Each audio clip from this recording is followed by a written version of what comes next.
Hello everyone, ArchDraft here. Today we are looking at Heretic's Fork. Uh, you can't exactly tell what type of game it is from this screen, and you know what? That's understandable. From here it just looks like a weird desktop application, which, uh, there is a bit of a metagame element here, which I think's pretty cool. There are tons of emails to read that, slowly build up a lore about what's going on. But that's not exactly the reason why we're here. Let's go ahead and come up here to start and we'll get into it. So basically what's going on is that you are some kind of employee in hell and sinners are trying to escape, and you've got to build up a tower of different weapons to stop them from escaping. So it's sort of a tower defense game, except you really only have one tower and you just keep adding on to it. Let's see. I'll just start with Ruby, since she's the initial one. Different characters have different outfits and stuff for them. I think I have the outfits equipped on everyone right now. Let me just really quick change back to the base skin on everyone. This way you can see everyone as they normally are. This is a spoiler. I might block that out, but yeah. So these are the employees that you can play as. Each of them have their own little abilities here, and the skins that you can equip them with actually have different abilities as well added on. I normally just choose to use one of these skins anyways, because I think it adds to the fun of the game. Right now, I've kind of been playing mostly the first character you have, specifically on this skin, because it randomizes the energy cost of cards. So I can just try and go for a lot of high cost cards and play them for nothing. Or at least less than normal.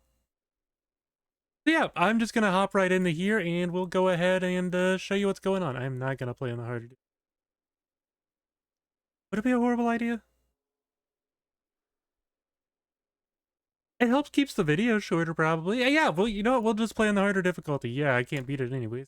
Yeah, let's go. So here we are. These are different weapons and structures available to me at the start of a run. You can choose what you want to start with here.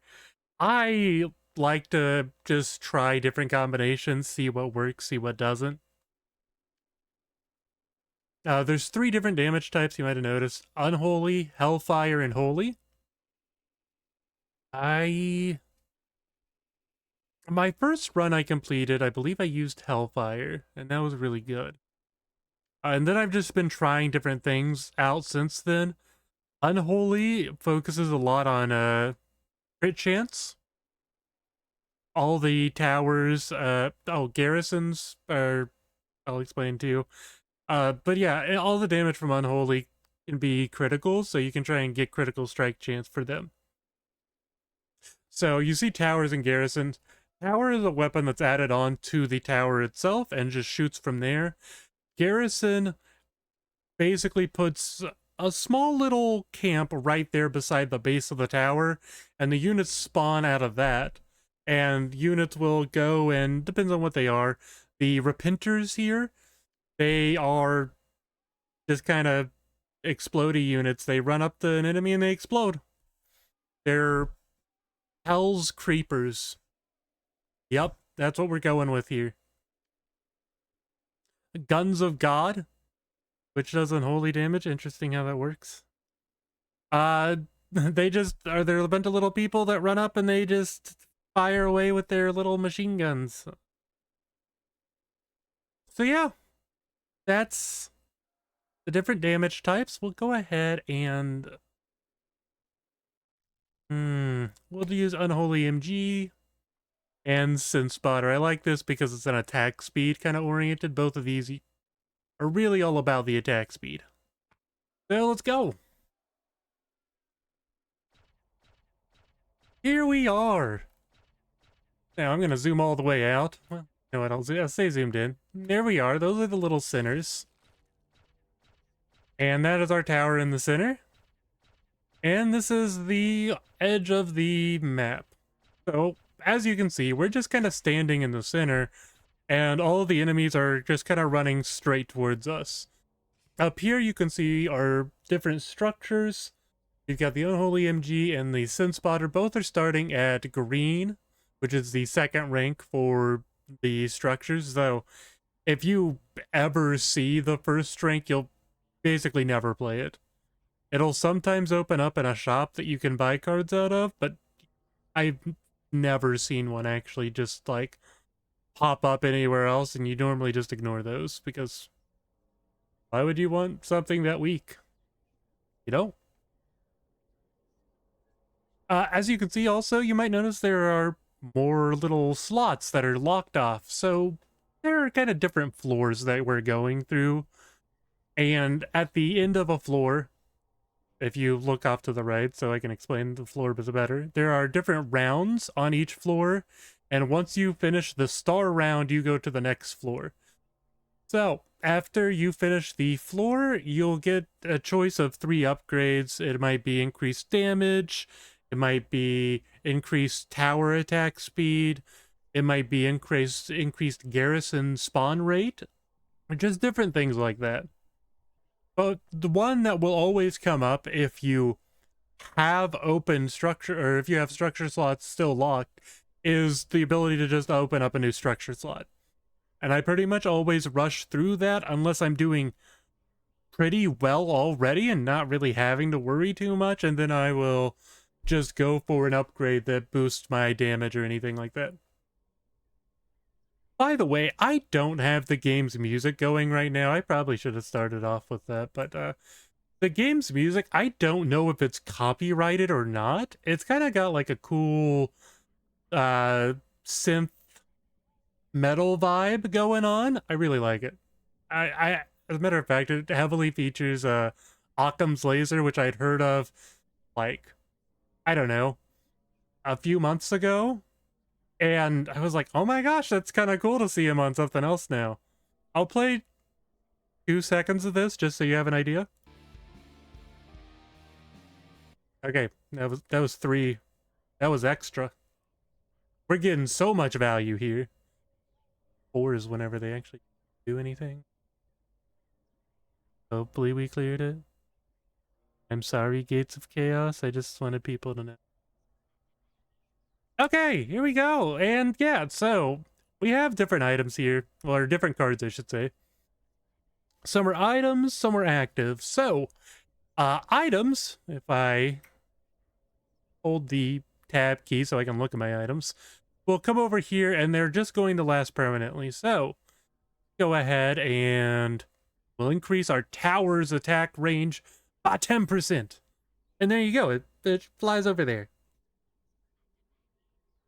And then we'll increase our AoE of all tower projectiles by 10%. Boom.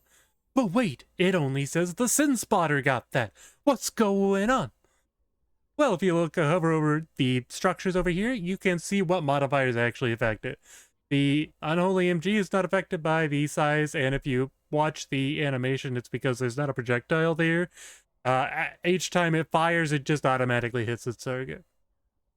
The Sin Spotter, on the other hand, is a projectile. You can see its little glowy projectiles right there. Very cool. Here, I'll zoom in. Very glowy projectile. Yeah. Go ahead and grab that. Now, active. Active is a ability that you'll actually be able to activate. And as you can see, it also has a bunch of little icons up here, and it tells you what those icons mean. The red is Hellfire damage. The X means it does not get added to the discard pile when you use it, which basically just means whenever you use it, it disappears from your deck. It does not matter generally, though, on these active items. I think I've only ever seen one that can actually be used multiple times. And it also tells you that the card cannot be played more than once per shift. So we're going to go ahead and activate it, and boom, here it is at the top. So I'm going to go ahead and end my turn. As you can see, 25 seconds passed and suddenly we had a turn going in. So we're gonna get an in turn. And as you can see, I have the ability to activate, so I'm gonna pause really quick. And let's see, this is 60 seconds. So go ahead and throw right there. Ooh, fire. Scary. And we'll go back. Look at that. So yeah, that's a big portion of what the game is. Now, I really enjoy this combat loop that it has, this gameplay loop. It's very fun for me. And I couldn't help but notice something. I believe that I said this in my Why I Like Vampire Survivors style games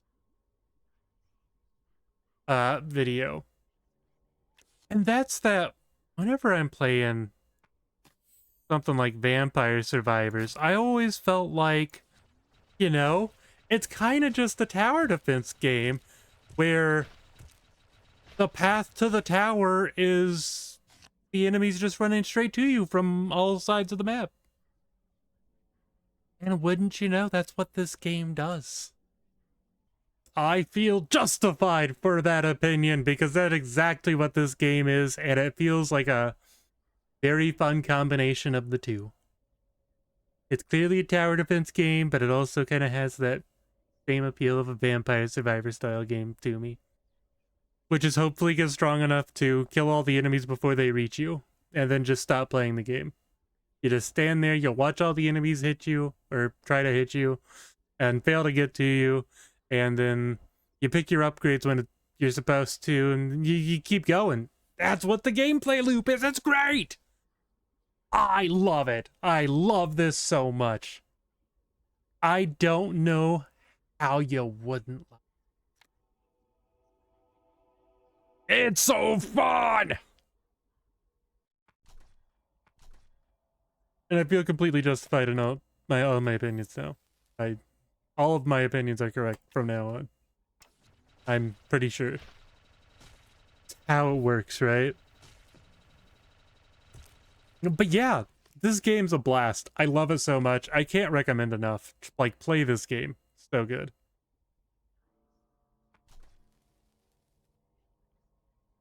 So I played that first before doing my upgrade to random cards because it would have upgraded to purple like that, so it wouldn't have mattered if it got it upgraded. So now I can upgrade, and these two can be upgraded. I don't care so much about projectile AoE, but I'll go ahead and increase it, sure. So yeah, there we go. Look at that. I love watching it rapid fire like this. And if you look, as you upgrade it, it just keeps increasing the attack speed, which is great. Love it so much.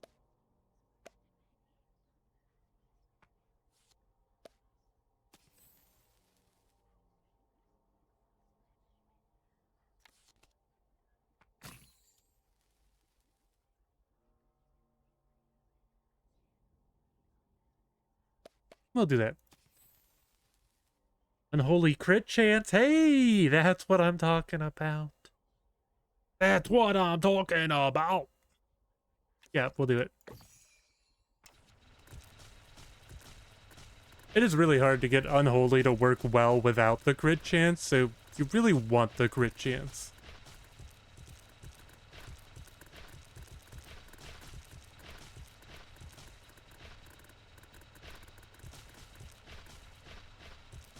I also like how they have the health bar and everything integrated into this. The health bar is just this red bar, or, well, it's not even really a bar. It's just the red glass right here off to the left. And then the timer is just shown off to the right. So you can get an idea how long a wave's gonna be. I think it's a really nice way of doing things. The whole UI of this game just... so much style. It's wonderful.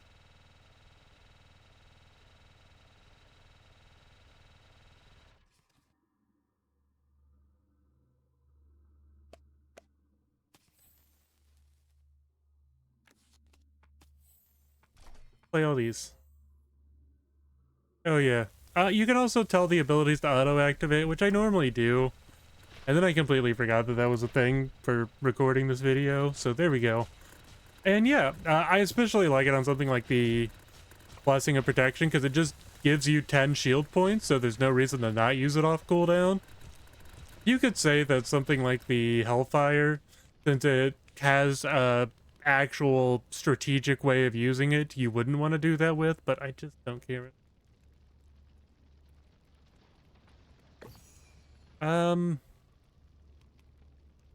I could upgrade them both. It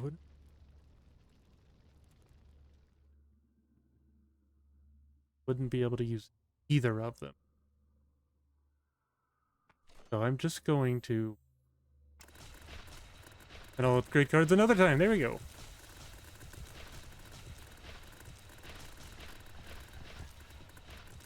I love this game. I really do. The music does take away... Or not having the music on, I should say. Does take away from some of the incredible style that the game has. Whenever you're playing and you've just... I almost thought that was music playing, that fire sound effect. That really threw me off. But yeah, every time I start talking, it sounds like music's starting to play again. It's... What's going on? Am I crazy? The music adds a lot. Whenever you're just, like, tuned in to watching your units, whether you're doing tower, garrison, both, whatever's going on, whenever you're just watching it go to town on all the enemies, and you're just, like, zoned out, chilling to the music, oh, it's so great. It's such a fun experience. I love it so much, and the game just has such a good visual style to it. Honestly, the game is just amazing in that aspect. I can't recommend this game enough. And there's a ton to this game, because there's a entire story that I've barely touched on, because the story is really interesting to explore. It mostly comes in the forms of emails and different files popping up on your computer that the computer's little AI helper finds for you. So it's really interesting, and I can't recommend enough going and checking out this game if you haven't played it before. Not only will the story be an interesting little dive for you, but the gameplay is also just so much fun to zone out, play, and just listen to the music. If you don't like just sitting here listening to the music while playing the game, you can always mute the music and watch YouTube or something. Yeah, I think I've talked about pretty much everything. So, yeah. Hope you enjoyed the video. If you did, make sure to hit the like button and subscribe to the channel if you haven't already. We're like 133, I think it was, subs right now, which is awesome. You know, just slowly keep that number going up, hopefully. Hope you enjoyed the video, and check out the game if you haven't. So good. That's pretty much it. Bye.